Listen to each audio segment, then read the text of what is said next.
Des intellectuels, universitaires, écrivains et autres sont montés au créneau pour défendre la démocratie malmenée dans le pays. Ils ont semblé prendre fait et cause pour le célèbre détenu Ousmane Sonko. Ils en ont pris pour leur grade en recevant une volée de bois vert.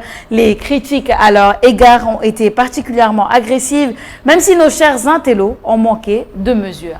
C'est le sujet de la chronique d'Assane Gueye du jour. Assane, maa ngi lay nuyu di la dalal ci plateau bi. waaw soxna Sophia ñu ngi lay ndokkeel ci bés bu tedd bi di la ziyaare di am contenté bu bari. ñëw bokk ak yow séquence yi ak le plateau. Le plaisir est partagé, grand Assane. Alors Assane, gis nañ ko ci introduction bi aujourd'hui on se concentre un peu sur la défense de la démocratie bi nga xamante ni intellectuels yi dafa mel ni yëngu nañ si bu baax a baax. Alors finalement on a vu leurs écrits, on a compris un peu voilà tout ce qu'ils ont dit dedans, mais ñu bëri accueillir wuñ ko comme il se doit. Ñu bëri nee nañ peut-être que ça a été mal vu, mal interprété. Lan moo si sa xalaat. waaw bon dañoo signé benn pétition moom foo ko déggee rek ça veut dire que ñi ko xaatim kontaanuñu genre mur des lamentations la nga xam ne soit dañ ciy lancer alerte wala dañ ci am lu ñuy tuddee indignation léegi ñi ko def nag ñu bëri ñu ngi leen di dippee intellectuel muy baat bi nga xam ne ñu bëri xamuñu lu mu doon. D'ailleurs les vrais intellectuels sax dañu koy daw dañuy bañ ku leen tuddee intellectuel. Parce que en fait booy xool doomu aadama yëpp ay intellectuel lañ. Parce que ñun ñëpp yàlla dafa def le cerveau humain am des milliards de neurones. C'est 86 milliards de neurones. Ouais. Ak tout ça. Les neurones diffusent les informations, ça permet la réflexion ak yooyu donc ñu ñëpp ay intellectuels lañ ay intellectuels nag ay universitaires écrivains ak yooyu ñoom ñoo lancé la pétition pétition bi luñ ci revendiquer mooy l'élargissement, la libération maanaam ñu féexal Ousmane Sonko loolu nag mun nañ ko rafetlu parce que prison c'est la plus grande des humiliations. Parce que dañ lay xañ sa liberté d'aller et de venir ak tout ça dañuy wuñu sa sutura en fait donc bu fekkee nit nga waroo ko souhaiter kenn. C'est vrai libération dëgg la mais ñoom lu ñu fàtte intellectuels yi mooy dëkk bi quel que soit reproche yi ngay def ci justice dafa am lu ñuy tuddee séparation des pouvoirs parce que ñoom ils se sont adressés au président pour mu bàyyi le détenu alors que dëkk bi dafa am lu ñuy wax séparation des pouvoirs. C'est séparation des pouvoirs bu fekkee tu es un républicain mënoo ci laaj lu ñuy tuddee moratoire. maanaam def ci ay gymnastique ak yooyu. Séparation des pouvoirs lu tudd ça veut dire que loolu mbiru juge yi la justice moo yore loolu donc li ma wax ci biir papier bi mooy nañu bàyyi justice suivre son cours. Que la justice normal quel que soit maintenant les malentendus qu'on peut avoir avec la justice. Beneen affaire mooy l'exhumation de Pastef maanaam ñu delloo si waat ko ak tout ça. Loolu bu ko intellectuels yi laajee wala les pétitionnaires mooy que amuñu benn grief bu ñuy def contre ce parti man j'avais dit aussi que j'étais pas d'accord avec les méthodes de ce parti ak yooyu parce que Antoine Diome nu mu justifier dissolution du PASTEF mooy que manquement sérieux aux obligations des partis parce que parti boobu ñu ngi ko jox récépissé pour terminer le 6 février 2015. bu ñu ñëwee en 2023 nanguwaat récépissé boobu ak tout ça ça veut dire que ñi ko joxe woon ak ñi ko nangu. dañu am ay informations yoo xam ne ñun le commun des mortels. amuñu ay en fait on n'a pas ces données là. Donc nañu ci mandu bu baax a baax. c'est lu ça ñu fàtte nag. Ouais. les intellectuels pour terminer mooy. bien sûr ils ont oublié de demander dañoo fàtte laaj wala wax aux détenus mu bàyyi xiifal bu muy def parce que xiifal bi du lu baax parce que lekk nasaraan dañu ne c'est un acte biologique boo ko deful après lu nekk mën na la ci fekk. ak tout ça et le père de la médecine qui s'appelle Hippocrate le grec. moo waxoon fii nii l'alimentation est la première médecine. moo lay faj moo lay tax mooy en fait mooy tax nga nekk debout ak tout ça. bien sûr boo ko deful rek tu joues avec ta vie. loolu intellectuel yi waroon nañ ko wax mais quoi qu'il en soit léegi di leen reprocher wala di leen attaquer de façon violente loolu aussi c'est de l'intolérance ak tout ça et ku ko def. defoo li nga xam ne moom mooy.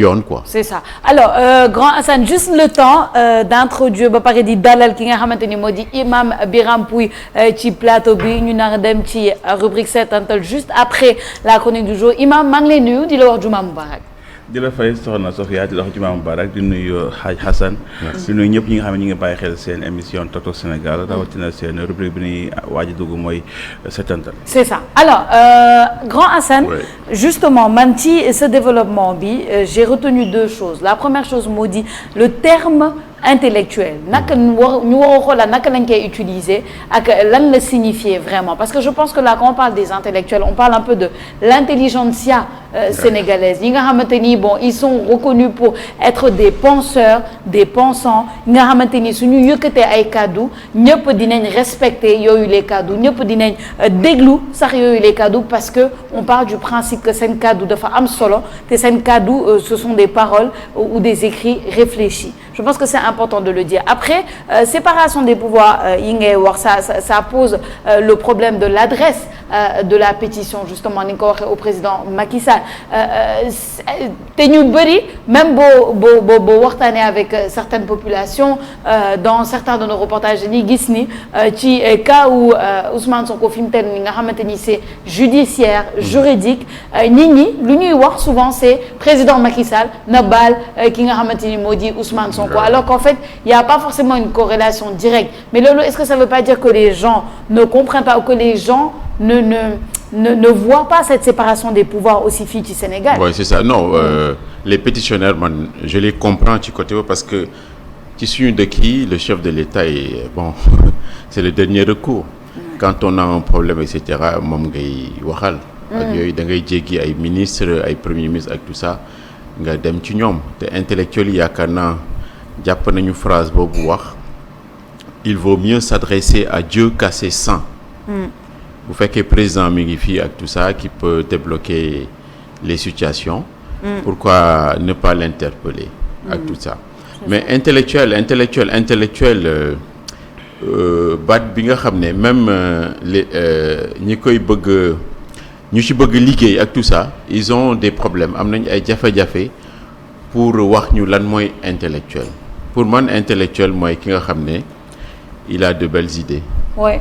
ak yooyu un intellectuel c'est quelqu'un qui lit beaucoup de livres ak tout ça def ay recherches ak tout ça qui s'engage dans la société di andi ay solutions man yaakaar naa loolu mooy intellectuel ak tout ça et am nañ fi gis nañ fi de grands intellectuels ay Karl Marx ba nit ñi dem di wax le marxisme. gis nañ fi Émile Zola. écrivain journaliste. ba ñu tëjee en France ku ñu tuddee Dreyfus ak tout ça. moom moo bindoon J'accuse genre pétition la woon ak tout ça. ñooñu c'était de grands intellectuels. Sénégal aussi ay intellectuels yu mag a mag ñu ngi fii. ak tout ça mais débat bi ñuy débat yi ñuy def sur la place publique pour man c'est fécond mais lu ñu seetlu mooy boo waxee benn baat rek ak tout ça. nit ñi ce que j'appelle les répondeurs automatiques dañuy jóg. di la ŋàññe di la yëjji di la def lu di la wax n'importe quoi ak tout ça parce que aussi ku mel ni Felwine Sarr munoo bind ne c'est un nervi intellectuel. Il y a un certain respect à avoir quand même je pense pour l'intelligentsia comme moi je l'appelle. Pas que mënuñu juum.